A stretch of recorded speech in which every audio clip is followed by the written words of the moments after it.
Hey guys, I'm Abby with MotorCityNerds, and we're going to talk about The Exorcist, the original. Now, I love The Exorcist, it's great, but I'm going to finish getting ready, and then we're going to get right into it. If you could like the video, it really would help me out. Subscribe, we're on our way to 2,000, we're small, but we're awesome. Leave a comment, anything really helps. But yeah, let me get ready, and then we'll get right into this. So it's not even really a review, it's more of just pointing out how perfect and well done this film really is, outside of it being probably one of the greatest... It's one of the greatest movies of all time, but also probably one of the best horror films of all time. Okay, let's talk about The Exorcist. Now, I was raised hardcore Catholic, so the whole genre of like Catholic exorcism, ritual stuff hits real close to home and is creepy to me. Whether or not how I feel spiritually now, it still really hits home. And this movie is perfect. It doesn't matter if you believe in anything, it doesn't matter if you're not like into super horror films or whatever. This is a perfect movie. And I read The Exorcist. I'm halfway through it right now.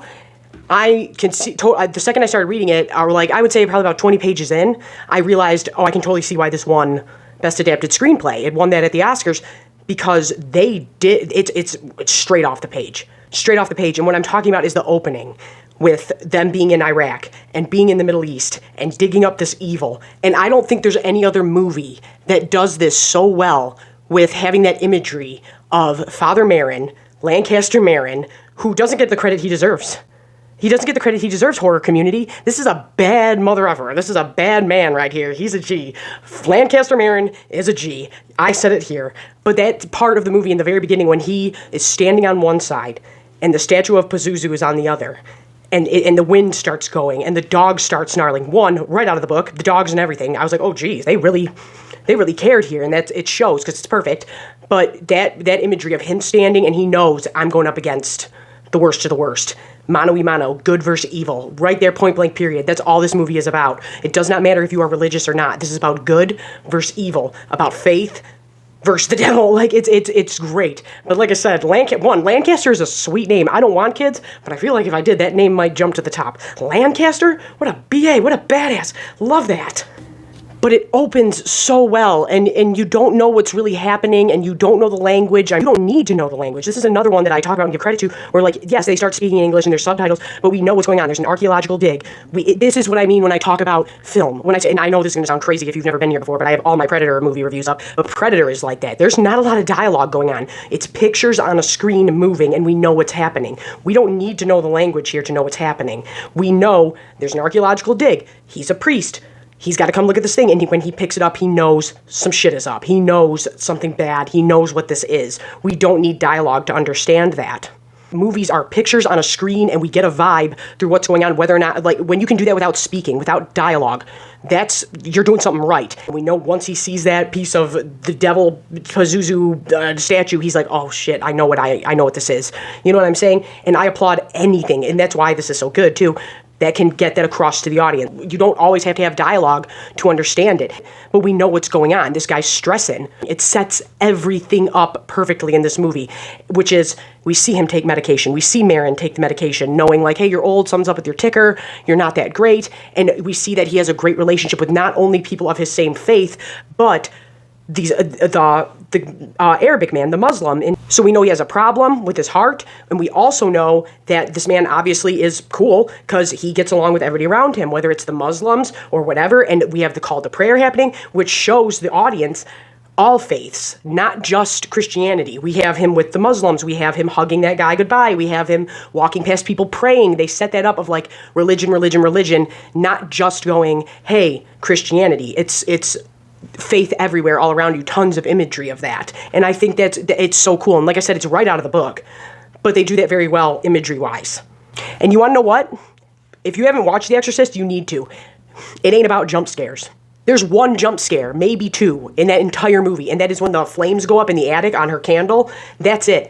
Some of the creepiest things in this, and that's why I bring this up, before Merrin goes back to the States, is when he's talking to his buddy who's writing in Arabic, he's transcribing something, and he says something, and then all of a sudden, the clock stops. the clock just stops moving in the background, and it's so eerie and so creepy. And then after all that, we cut over to meeting Reagan, and they do such a good job setting these characters up. We know Reagan's a fun, nice little girl. That's why her juxtaposition is so extreme of going like, this ain't my kid. My kid, Ellen Burstyn's character, the mom, says that later on. She's like, no, I know my daughter. She's not like a delinquent or anything. She doesn't do bad stuff. But they set that up in the movie so well, and this is set up perfectly. Everything with these characters is set up perfectly. First 10 minutes. In the first 10 to 15 minutes, we know exactly where we stand with all of these characters. We know that the mom is an actress and she's getting pissy with the baby daddy. We know that she's got to work there, but they don't really live in Georgetown. That's not their home. We get Reagan, who's really nice, and she's like, oh, we got to go see, and oh my God, Linda Blair, icon. Oh my God, that scared me. Somebody turn on a lawnmower. But Linda Blair, man, Linda Blair, icon, the girl who plays the Exorcist little girl. Oh my God, she's so good in this, when she's the creep and when she's not, and when she's just telling her mom, and like I said, that's setting everything up for the audience of going like, Mom, we went to the park, we saw a beautiful mare, we saw this, and you really feel for this little girl. And then there's Captain Howdy, the Captain Howdy part. Now, the kicker I always thought was interesting was, I hope people know this, like Ouija boards are BS. Ouija boards were made by like Hasbro or something, maybe not Hasbro, but Ouija boards are like a made up thing, like nobody was using those for witchcraft. But the use of it, she's thinking like, oh yeah, somebody's answering, not knowing this thing was unleashed. But it really had nothing to do with the Ouija board. It had to do with this evil being unleashed. And I love that shot of after we leave the Middle East and it zones in on that house that Reagan and her mom are staying in, like it's coming, it's there.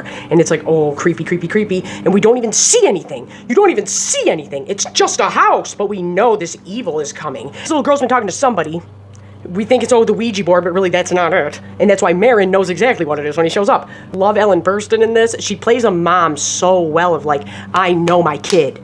This ain't my kid. My kid is not psychotic. My kid is not on drugs. This is not my kid, I promise you. Now, we are 20 minutes in the movie. We don't get no, ooh, creepy, scary, no scary eyes, no nothing. But we have this inherent creepiness by the way it's shot. And we have the mom telling Carl, the housekeeper, we got rats. He's like, we ain't got no rats. We ain't got no rats. And as an audience, we know some creepy's happening, which makes it inherently even more scary, because she's like, no, we do. And he's like, no, we don't. No, we don't. I take really good care of the house. And all the servants are like, no, there ain't no rats. There ain't no rats, ma'am. And we also get a really good sense of, like, these people are all tight. Like, even the housekeepers, and then, like, you could tell even the assistant, they all look at Reagan as, like, their family, the mom, Chris, as their family, and they do that very well. And there's no scenes of them, like, hugging or anything like that, but we get the vibe of, like, this is the family you've made. The rats in the attic won't go away, so Ellen Burstyn, Chris, the mom, she goes up into the attic. This is the only jump scare in the entire movie. In the whole movie is she's carrying the candelabra, she's in the attic, she's looking around, there's some creepy stuff. You know, attics, basements, they're always creepy when nothing's moving and it's weird. And then the flames jump up, and then she turns around and he's like, oh no, I put the rat traps up there, nothing was caught. And then she's like, what? What's going on here? Weird, strange. That's what I mean, and why I bring up the tightness of the housekeepers and Chris and Reagan being like, that is their family. That is their pseudo family. They do bring up the father not being around. They do bring up that he's an ass. We know the dad's not really around, and this is like the pseudo family, and that's why they stick around through all this. That's why they care about what's happening to Reagan. That's why they don't just quit and leave, and it makes a difference having them there in the movie and not just the mom. Because let me tell you what, if I just worked for somebody and I didn't like you, I'd be out like Trout the second your kids started looking like that. I'd be going, oh, Jesus. There's no rats. She ain't seeing no rats. And Reagan starts to, like, be weird, but not feel good. And I swear, some of the scariest stuff in that movie, and Linda Blair, you're a G, you're amazing, can't believe you went through all this. When she's doing those scenes in the hospital, getting tested, and back in the day, Jesus Christ, that wasn't even that long ago, and those testing things are so loud and so scary and metal and glass, and I'm like, and they're all smoking. I love when people are smoking in hospitals, but I always love seeing that. But anyway, we're in the hospital, she's getting all these tests done, and to me, those are some of the hardest scenes to watch, because and I don't know if it's because of my personal things I've dealt with, because I've been in the hospital. I had 4 feet of my intestine cut off, I've had emergency surgeries, and my mom's been there watching it all happen and how hard that was on her. So Ellen Burstyn, the mom, is just, you really feel for her going like, I can't find out what's wrong with my kid. I cannot find out what's wrong with her. I know she's not crazy. I know nothing's wrong with her. Something else is wrong. Cannot speak more highly of the acting. I really can't. So when they finally are like, oh no, she's crazy, and you can tell she's like, she's not. She's not. Like, come on. But even before Reagan starts to change, I think one of the other creepiest scenes, besides her coming down the stairs, is in the middle of the party when she comes down and pisses on the floor. And then they're like, what? And then that guy looks at her, and then she goes, you're going to die up there. And I'm like, that is so creepy and well done. And, like, you got to remember, this is a little girl, this actress, and there's a reason Linda Blair is a horror icon. She killed this role. Sorry, had to flip-flop outfits for a minute, got a little busy, but back to The Exorcist.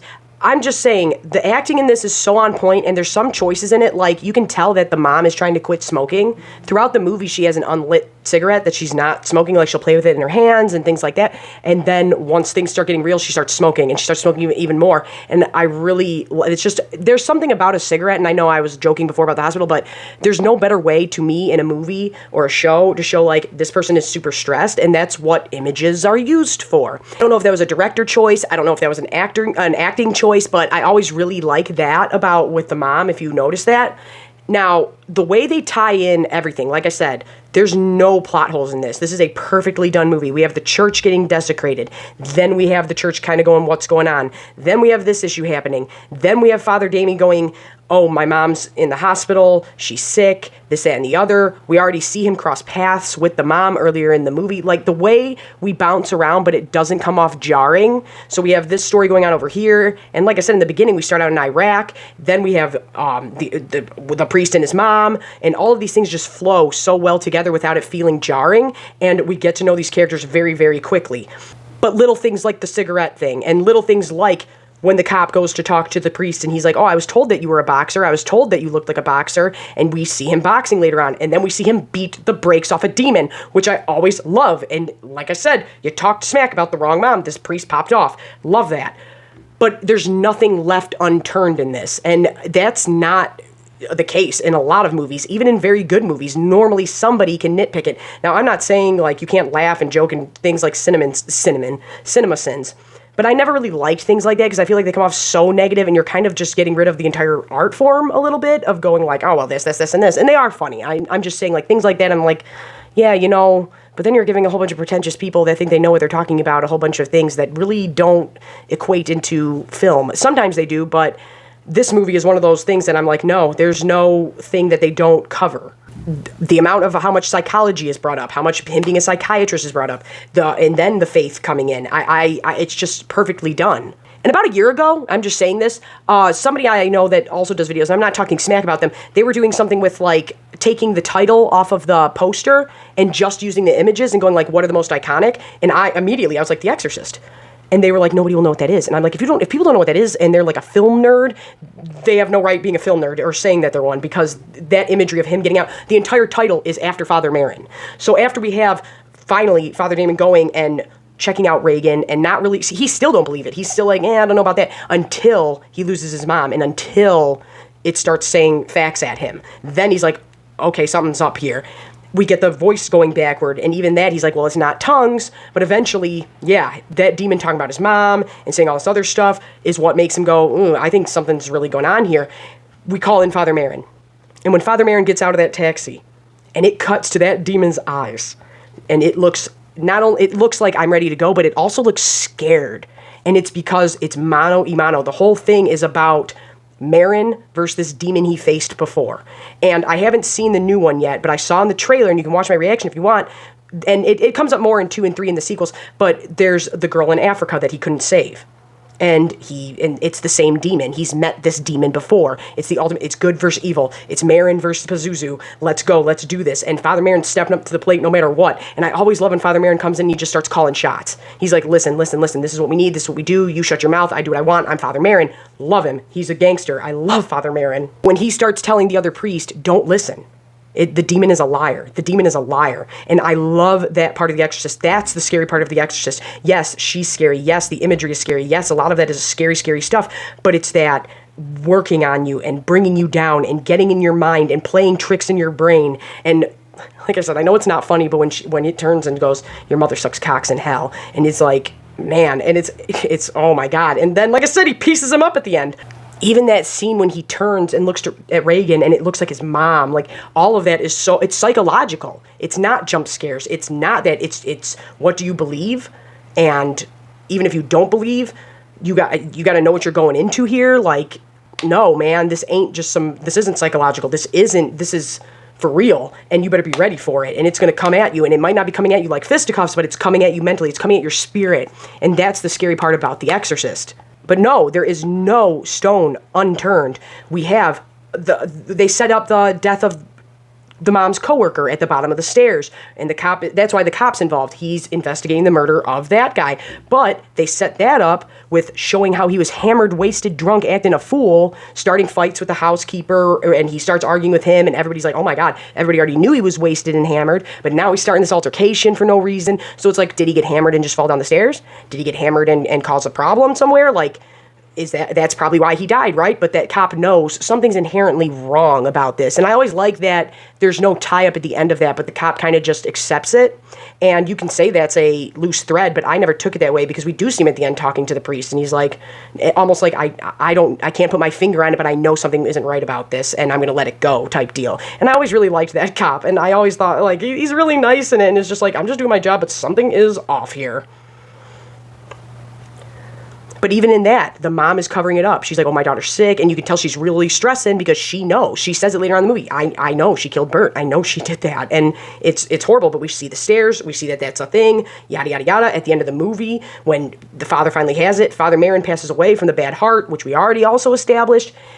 And then he comes at that demon physically, and then it jumps into him, and then he has the will to jump out the window. And I always really like that scene when at the end he's on the ground and he holds hands with the other guy from the clergy who shows up, like, no, it's all good type deal. I had to sacrifice myself to save this girl. It's all set up. There's no plot holes. It's a perfect movie. If you've never watched The Exorcist, you should. It's great. It doesn't matter if you're religious or not, but it's definitely a powerful movie, and it's a scary movie. It's a perfect movie, and I love it. And I just wanted to hype it up a bit. It's the 50-year anniversary, and yeah, if you haven't seen The Exorcist, check it out. And I'm in the middle of the book right now, and I'm loving it. But I'm Abby with Motor City Nerds, and I'm on OF, I'm on TikTok. Check everything out. Please like the video. Let me know what you think about The Exorcist. I'm going to go see the new one this weekend, and I'm going to go see Saw 10, and we'll review those. But yeah, stay safe out there, and have a happy Halloween, and just let me know what you think down below.